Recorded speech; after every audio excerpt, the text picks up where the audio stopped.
Tony Abela reġa' daħal fil-Parlament u miegħu ritornat id-dikjerazzjoni tal-assi super.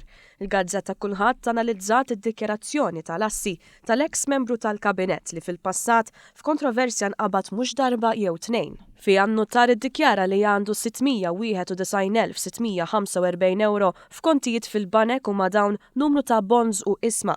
Fi stoks tal-Gvern isma' fil-Malta International Airport u f'Go PLC jiddikjara li għandu mal-110,000 euro. Imbagħad għandu eluf ta' isma' f'kumpaniji oħra li ma nafux il-valur tagħhom għalkemm ilaħħaq l-eluf ta' euro.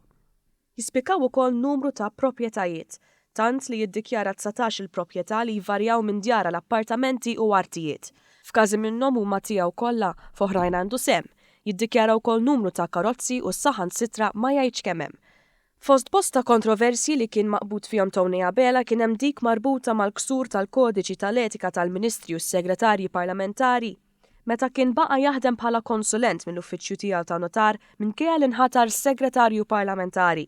Saħansitra wara l-aħħar elezzjoni ġenerali tal-2003 sa anki informa b'dan lill-kostitwenti tiegħu fittra li kien batilhom. Saħansitra kienu xandru recordings ta' telefonati li saru mill-uffiċċju notarili tas-segretarju parlamentari Tony Abela fejn intalab appuntament għal konsulenza ma' Abela. Minkejja snin il-bot mill-Parlament Abela baqa' deputat ikkulurit, speċjalment fir-risposti li jagħti lill-ġurnalisti.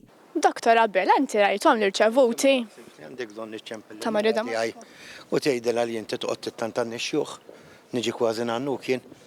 Sik mistoqsija jiena. Tista' tgħidlek rajthomx l-irċevuti ta' marida Marko?